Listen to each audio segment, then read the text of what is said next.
Ladies and gentlemen, it is an honor to speak to you today about an issue that lies at the heart of both global politics and our daily lives: the impact of new US sanctions on Russian oil and what this means for India's fuel imports. This is not just an economic or trade issue. It touches on questions of national security, diplomacy, and the future of energy in our country. As the world becomes more interconnected and yet more divided at the same time, every decision about where and how we buy our energy has consequences that ripple across continents. Over the past few years, the world's energy map has changed dramatically. After the conflict between Russia and Ukraine began in 2022, the United States and its allies imposed severe sanctions on Moscow. These sanctions were meant to limit Russia's ability to finance its war effort by cutting off its access to global markets, especially through oil exports. In the beginning, these sanctions targeted Russian banks, government officials, and energy companies. But as time went on, they evolved into a more complex web that affects not only Russia, but also every country that trades with it. India, being one of the largest importers of crude oil in the world, could not escape the effects of these changes. We depend on imported crude for more than 85% of our needs. For decades, our main suppliers were countries in the Middle East: Saudi Arabia, Iraq, Kuwait, and the United Arab Emirates. However, when Russian oil became available at heavy discounts after 2022, Indian refiners began purchasing it in large quantities. Before the Ukraine war, Russia supplied barely 2% of India's crude. Within 2 years, it became our biggest supplier, covering up to 40% of our total imports in certain months. This was a significant shift. The reason was simple: Russian oil was cheap. Indian refiners could buy it at a discount of $10 to $15 per barrel compared to international prices. This helped keep fuel prices stable at home, even when inflation and global oil prices were rising sharply elsewhere. For a developing country like India, where energy costs affect everything from transport to food prices, these discounts were crucial. However, the new wave of sanctions announced by the United States in 2024 and 2025 has made this arrangement much more complicated. The latest sanctions do not just target Russia directly, they also target the network of companies, ships, banks, and traders that help move Russian oil across the world. For example, any tanker that carries Russian oil above the price cap of $60 per barrel can now be blacklisted. Insurance companies in Europe or the US are not allowed to provide coverage for such shipments. Even banks that handle payments related to these trades could face penalties. This means that any country buying Russian oil, even if it is not breaking international law, must now be extremely careful. The cost of compliance, shipping, and insurance has gone up. Many traders are stepping back because they do not want to take the risk of being sanctioned. For India, this could mean fewer options and higher costs. To understand how serious this is, we must remember that energy is the lifeblood of modern economies. If oil prices rise by even a few dollars per barrel, India's import bill increases by billions of dollars. This affects the value of the rupee, pushes up inflation, and increases the cost of government subsidies. When fuel prices rise, the price of everything else follows: transport, agriculture, manufacturing, and household goods. In short, sanctions that were never aimed at India can still have a direct impact on every Indian household. The Indian government has always said clearly that its first duty is to ensure energy security for its citizens. As our External Affairs Minister S. Jaishankar once said, Europe buys more Russian energy in one afternoon than India does in a month.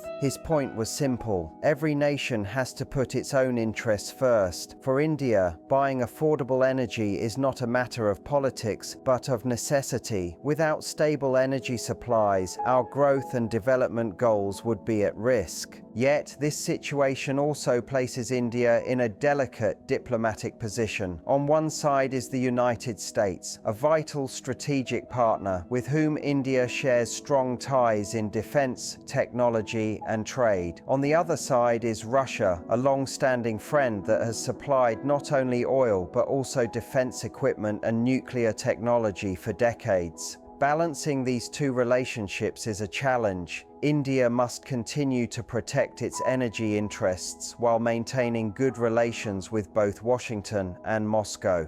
The US has so far shown some understanding of India's position. American officials have said they recognize that India needs affordable energy and that its purchases of Russian oil help stabilize global markets. However, as sanctions become tighter, the space for such flexibility may shrink. If secondary sanctions are imposed on companies or countries that continue to buy large quantities of Russian oil, India may find itself under pressure to reduce those imports. This is why India is now focusing on diversification, spreading its energy sources across more suppliers so that no single country can disrupt our supply. Imports from Saudi Arabia, Iraq, and the UAE are increasing again. India is also exploring opportunities in Africa and Latin America, buying oil from Nigeria, Angola, and Guyana. At the same time, the government is encouraging domestic exploration to boost our own production, though this will take time to yield results. Another strategy under consideration is to strengthen alternative payment mechanisms. Because most international oil transactions are conducted in US dollars, American sanctions automatically carry global power. India has experimented with rupee-ruble trade arrangements with Russia, allowing payments in local currencies instead of dollars. However,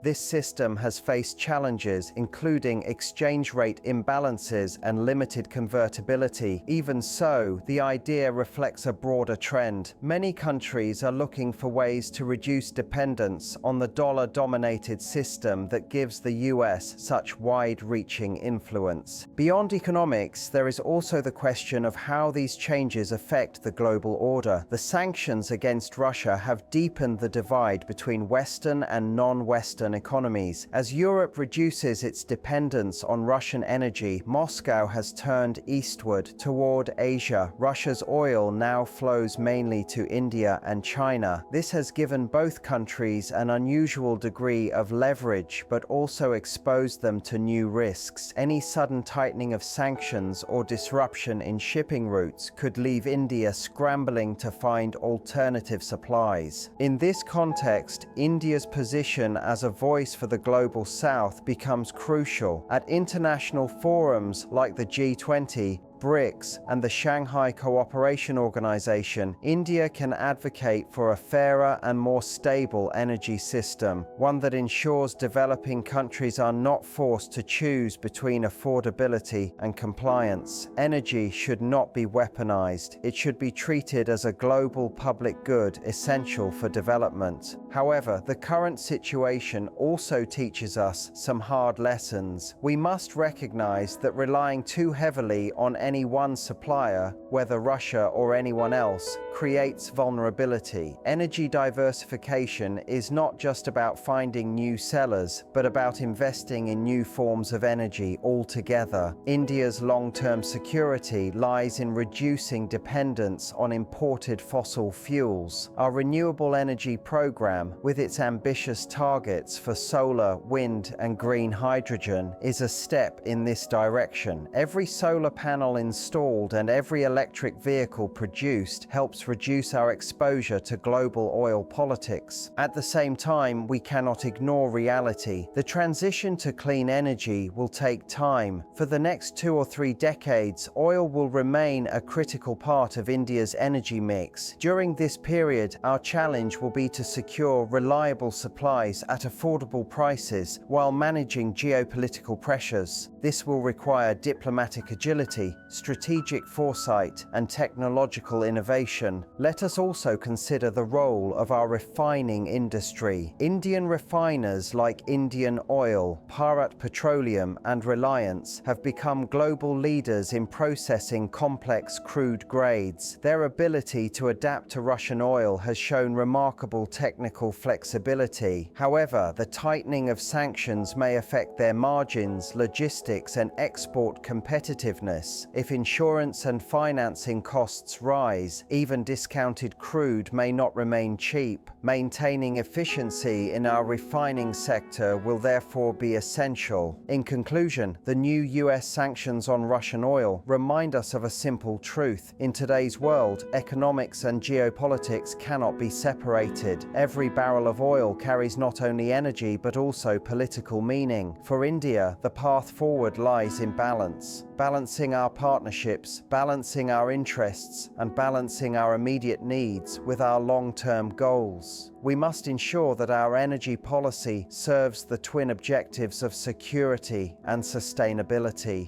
Ladies and gentlemen, India's journey toward energy independence will not be easy, but it is necessary. The global environment is changing rapidly, and we must adapt with wisdom and courage. Our strength lies in our ability to engage with all partners, assert our sovereignty, and chart our own course. The world respects nations that act with clarity of purpose and confidence in their future. Thank you.